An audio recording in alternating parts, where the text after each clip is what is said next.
പാലക്കാട്ടുകാരുടെ ഒരു സ്പെഷ്യൽ ഐറ്റമാണ് മുളകുശ്യം കേട്ടോ. എന്തുകൊണ്ടും മുളകുശ്യം വയ്ക്കും. ചീര കൊണ്ടും മുരിങ്ങ കൊണ്ടും കൂർക്ക കൊണ്ടും അങ്ങനെ പലതരം മുളകുശ്യങ്ങളുണ്ട് കേട്ടോ. അപ്പോൾ സിമ്പിളായിട്ട് ഉണ്ടാക്കാം മുളകുശ്യം. അപ്പോൾ അതെങ്ങനെയാണെന്ന് നോക്കാം. നല്ല ടേസ്റ്റാണ് കേട്ടോ. ഇതും തൈരും ചോറും ആണെങ്കിൽ സൂപ്പറായി. അപ്പോൾ അതിനായിട്ട് നമ്മൾ കൂർക്ക മുളകുശ്യമാണ് ഇന്ന് ഉണ്ടാക്കുന്നത്. അതിനായിട്ടൊരു പാത്രം വെച്ചിട്ടുണ്ട്. പാത്രത്തിലേക്ക് 1 കപ്പ് വേവിച്ച തുവരപ്പരിപ്പാണ് ഇട്ട് കൊടുക്കുന്നത്. ഇനി അതിലേക്ക് ഞാൻ തോലൊക്കെ കളഞ്ഞ് പകുതി വേവിച്ച് നമ്മുടെ കൂർക്കയും കൂടി ഇട്ട് കൊടുക്കുന്നുണ്ട് കേട്ടോ.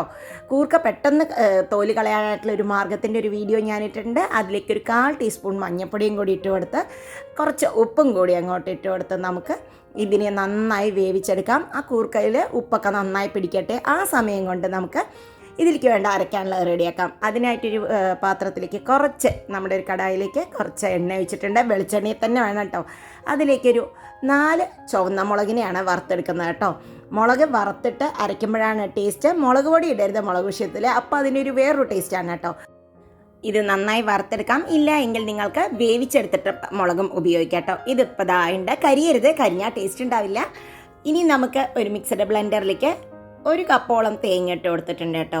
തേങ്ങയും ഒരു 1/4 ടീസ്പൂണോളം നമ്മുടെ നല്ല ജീരകമാണ് ഇട്ട് കൊടുക്കുന്നത്. പിന്നെ ഈ മുളക് വറുത്തതും കൂടി ഇട്ട് കൊടുക്കാം. വേറൊന്നും തന്നെ മുളകുശ്യത്തിൽ നമ്മൾ ചേർക്കാറില്ല. ആവശ്യത്തിന് കുറച്ച് വെള്ളം എടുത്ത് നന്നായി അരച്ചെടുക്കാം. ഭയങ്കര സ്മൂത്തായി അരക്കരുത് കേട്ടോ. മുളകുശ്യം കുറച്ച് കടിക്കുന്ന രീതിയിലാണ് വേണ്ടത്. അപ്പോൾ അത് അരച്ചെടുത്ത് വന്നിട്ടുണ്ട്. ഫുള്ള് അരഞ്ഞ് കുഴയേണ്ട ആവശ്യമൊന്നുമില്ല, എന്നാലും ഒന്ന് അരച്ചെടുത്തിട്ടുണ്ട്. ഇപ്പം നമുക്കിത് തുറന്ന് നോക്കാം. എങ്ങനെയുണ്ട് നമ്മുടെ കൂർക്കയൊക്കെ വെന്തോ ഉപ്പൊക്കെ പിടിച്ചോ എന്ന് നോക്കാം. കൂർക്കയുടെ തോല് കളയാനുള്ള എളുപ്പ പണിയും ഒരു കൂർക്ക റോസ്റ്റും ഞാൻ ഒരു വീഡിയോ ഇതിന് മുമ്പ് ഇട്ടിട്ടുണ്ട്. അതിൻ്റെ ലിങ്കും ഇവിടെ കൊടുക്കാം കേട്ടോ. കൂർക്ക ഒന്ന് വെന്ത് വന്നപ്പോൾ നമുക്ക് അരച്ച് വെച്ചിട്ടുള്ള ആ തേങ്ങയുടെ കൂട്ടിട്ട് കൊടുക്കാം. ഇനി ആ മിക്സി ഒന്ന് കഴുകി കുറച്ച് വെള്ളവും കൂടി അതിലേക്ക് ഒഴിച്ച് കൊടുക്കാം കേട്ടോ. ആവശ്യത്തിന് വെള്ളം ഒഴിച്ച് കൊടുക്കാം നമുക്ക്. ഇത് ഒരുപാട് കൊഴുപ്പുള്ള ഒരു കറിയായിട്ടല്ല ഞാൻ ഉപയോഗിക്കുക. ഒരുപാട് ലൂസുമല്ല, ഒരുപാട് കട്ടിയല്ല. ഇനി ഇതൊന്ന് ജസ്റ്റ് ഒന്ന് തിളയ്ക്കട്ടെ. ഒരുപാട് തിളയ്ക്കേണ്ട ആവശ്യമില്ല. മുളകുശ്യം ഒന്ന് തേങ്ങ അരച്ചൊഴിച്ചതിന് ശേഷം ഒന്ന് തിളച്ചാൽ മതി കേട്ടോ. ഇപ്പോൾ ഇതാ ഒന്ന് തിളച്ച് വന്നപ്പോൾ നമുക്കിനി ഇതിനെ ഓഫ് ചെയ്യാം. ഓഫ് ചെയ്യുന്നതിന് മുമ്പായിട്ട് കുറച്ച് കരുവേപ്പിൻ്റെ ഇല ജസ്റ്റ് ഇട്ട് കൊടുക്കാം. ഇനി ഇതിൻ്റെ മുകളിലേക്ക് കുറച്ച് പച്ച വെളിച്ചെണ്ണയും തൂവി കൊടുക്കാം കേട്ടോ. മുളകുശ്യത്തിൽ സാധാരണയായിട്ട് വറുത്തിടാറില്ല, പക്ഷെ മുരിങ്ങ മുളകുശ്യത്തിൽ വറുത്തിടും കേട്ടോ. അപ്പോൾ ടേസ്റ്റാണ്.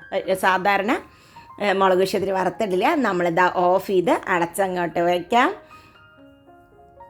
മുളകുശ്യം പൊതുവെ പുളി ഇല്ലാത്ത കറിയാണ് കേട്ടോ. അതുകൊണ്ട് തന്നെ ഇതിൻ്റെ കൂടെ തൈര് കൂട്ടി കഴിക്കാൻ സൂപ്പർ ടേസ്റ്റ്. വേണമെങ്കിൽ ഒരു ചമ്മന്തി അരയ്ക്കാം. അപ്പോൾ ഇന്നത്തെ റെസിപ്പിയും നിങ്ങൾക്ക് എല്ലാവർക്കും ഇഷ്ടപ്പെട്ടു എന്ന് ഞാൻ വിചാരിക്കുന്നു. വീണ്ടും അടുത്ത വീഡിയോയിൽ കാണാം. ബൈ. Thank you.